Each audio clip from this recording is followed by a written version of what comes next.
Hey everyone, this is Headless97, and this video is for you, Crow Team.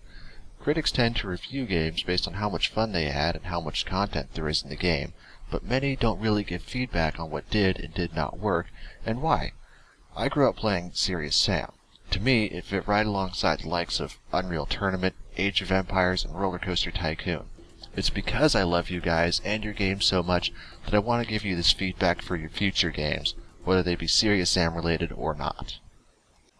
Serious Sam is about a wisecracking parody action hero running through massive open environments, killing hordes, and I do mean hordes, of aliens, using a variety of exciting and over-the-top weapons. At its core, Serious Sam 3 has the same gameplay and hero that we have come to love, but I have many issues with this latest installment. There are many things about BFE that at best frustrate me, at worst bore me. So please understand, I love Serious Sam and I love Crow Team. That's why I criticize. This isn't a negative rant, this is loving feedback. Shooters today have a tendency to look the same and rely on very similar mechanics set forth by a few select popular titles. I was really excited for Serious Sam 3 because I knew, deep in my heart, that it would be a return to the way shooters used to be, in terms of their pace and mechanics, such as health pickups and aiming, and something different from the slog of today's generic shooters. So when I saw a destroyed Middle Eastern city and the same weapon that every other shooter has using the same aim down sights mechanic, I was very much afraid for the fate of one of my favorite series. Unfortunately, some of my fears were realized. At its best, aiming down the sights of a weapon allows the player to zoom in slightly and reduces mouse sensitivity for precision aiming. Other games force the player to aim down the sights in order to fire accurately. Serious Sam is an interesting case simply because the gameplay doesn't benefit from the mechanic. In most cases, it actually detracts from the pace by lowering your movement speed and look sensitivity, and can get the player killed. Not only is it risky, it has no reward. Your weapons are still perfectly accurate without it, and most enemies simply run at you, so you don't need the zoom because they're not that far away. Most guns in Serious Sam don't use that aiming system, and can simply be fired from the hip. These weapons are updated BFE versions of the same weapons we saw in the first and second encounter, only worse. That sounded harsh, because it is. The dual revolvers that we never used are replaced with a single pistol that looks like a Desert Eagle, the super pistol that tends to be equipped by everyone in every other shooter. The pistol is so weak as to be considered useless, leaving players to use your melee system to kill anything bigger than the smallest and most basic of enemies. This wouldn't be a problem if we weren't forced to use that pistol for so long at the beginning of the game. The new shotgun is basically the same as the old, except with a modern makeover. It has decent range and doesn't do much damage, making it useful only against weaker enemies. The most notable difference is that you have to reload, a decision which baffles me to this day. When facing a literal tidal wave of aliens, stopping to reload allows the horde to push through and kill the player. It's also more time that I'm not spending doing damage. I would often switch to the minigun to deal with hordes of weaker enemies simply because reloading every few seconds was getting tedious. I get that the idea was to make the gunplay more dynamic and involved, but I think that it ruins any sense of rhythm that the combat has and doesn't have a place in a game like Serious Sam. The Tommy gun was one of my favorite weapons in the first encounter. It looked really cool and had a satisfying, punchy sound. The amount of damage it did was perfect for dealing with weak to moderate enemies, and ammo was plentiful enough to make it usable as a common weapon, but scarce enough that you were willing to switch to another gun to conserve ammo until you needed it. The assault rifle's fire sounds like a plastic wind-up toy. It clicks rather than bangs or pops. It has no kick or punch or anything to make it remotely interesting or enjoyable to use. Add the extra time it takes to kill something because you have to reload every couple seconds, and you have one of the least engaging weapons in the entire series. To make matters worse, it's the only automatic weapon you have for most of the game. Thankfully, the machine gun does not share ammo with the minigun. The rocket launcher is nearly identical to the versions we gleefully wielded before, only this one doesn't have a visible rotating barrel. That is slightly disappointing. The rotating barrel is part of what made Serious Sam's rocket launcher extreme and over the top. Especially compared to generic front loaders, it was exciting and powerful. I have two big issues with the rocket launcher. One, I don't get any ammo for it, you will give me maybe 5 shots at a time. Even though I've had the weapon for so many levels, you don't give me enough ammo to actually use it. I already have full shotgun and machine gun ammo. Give me rockets! Eventually, you just give up placing ammo and start stuffing crates full of rockets. 2. The speed of the rocket itself, which feels dramatically slower. You introduce us to the rocket launcher by having us use it to kill a helicopter alien. That flying alien moves around unpredictably and is only stopped for a very short second. By the time the rocket gets to it, the alien has moved. The solution to our rocket launcher woes is the Devastator grenade launcher. The old grenade launcher had a distinct volley that could be quite versatile. The new Devastator shoots its grenade rapid fire at high velocity. Furthermore, it does more damage on a direct hit and holds more ammo than the rocket launcher, making the rocket launcher seem obsolete and the grenade launcher overpowered. To make matters worse, you don't get any ammo for the Devastator either, so we never get to use this really fun, if slightly imbalanced weapon. When I first found the XL2 laser gun, I immediately felt like a TIE interceptor. You tapped into my child mind and engaged my inner nerd. It was love at first shot, not just for me, but for many others. Why then would you hide it from us? You sneak ammo into the first level, and you let us find it as early as Into the Spider's Nest, as a secret, but you never give it to us as a regular weapon. Now, I'm not ashamed to admit that I'm really bad at finding secrets.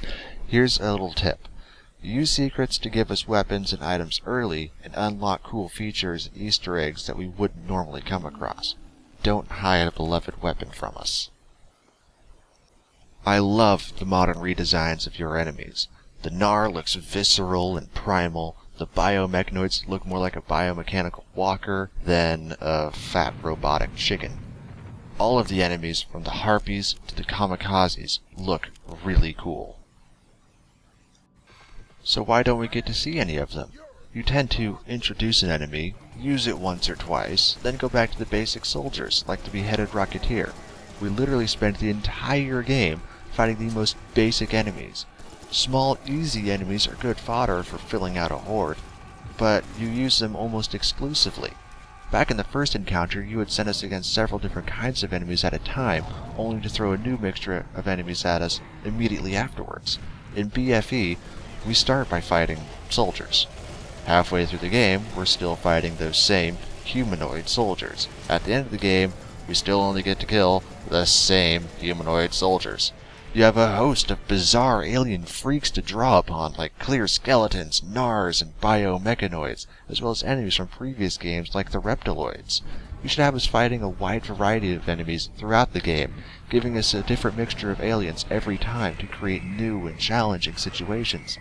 Instead, every battle we have involves beheaded Rocketeers and a scrapjack or two. When you aren't throwing the same old thing at us, you might send us a horde of one enemy type. All clear and all wearable are popular choices, but you love to pull the Space Monkey card on us every chance you got. If you entered an area that had a bunch of columns, you could expect to fight Space Monkeys. You also have the most annoying enemies in BFE of any Serious Sam game. All enemy projectiles move incredibly fast and are very difficult to dodge. Your advertising slogan, "No cover, all man," is defeated by the fact that I have to hide behind cover every time anyone points a gun at me.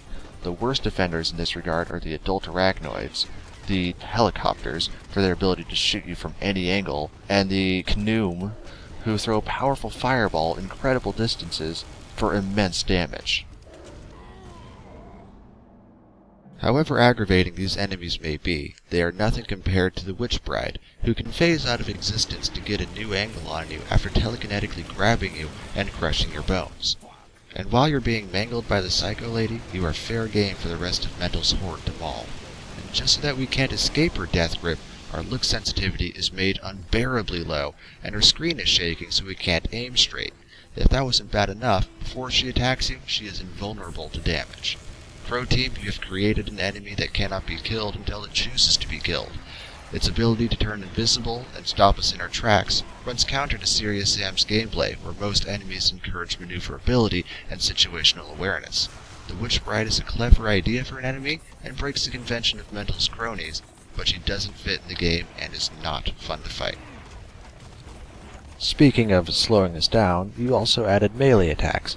Now, melee has always been a part of Serious Sam in some form. It started with a knife and became a chainsaw. The sledgehammer is a brilliant successor to those weapons and is easily the most entertaining melee weapon in the series. My problems with your melee system. It's the first thing you make us do in the game. You would think that a game about shooting would put shooting first and foremost. You chose to show us your new melee system before anything else. Ripping the eyes out of Nars and the heads off clear skeletons is all well and good, but it forces the player to slow down significantly and stop shooting at the waves of enemies coming at him. Because of that, it is really only useful in the early game when your starting weapons aren't powerful enough to kill the basic enemies, or when the player is reloading. At times, the melee system can even detract from the game. There seemed to be no guarantee whether you would kill an enemy or just kick him. Sam suddenly becomes capable of teleporting to snap the enemy's neck. There are times early in the game where all you can do is just keep hitting melee because you're surrounded and you can't move. Is this really what you want people to experience for the first few hours of your game? Because really, you want to draw people into your game quickly. You want to excite and entertain your audience.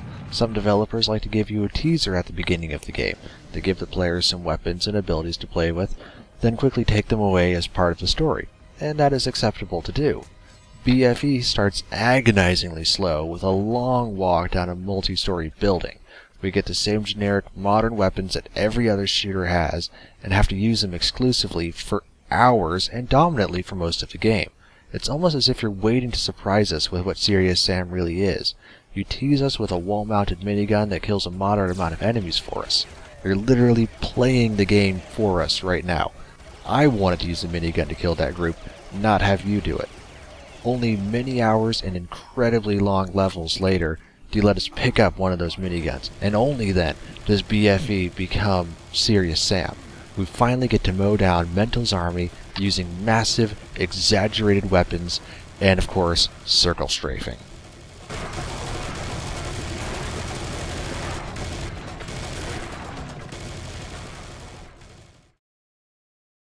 And once the game is finally getting good, you commit the cardinal sin. Warning, warning, warning.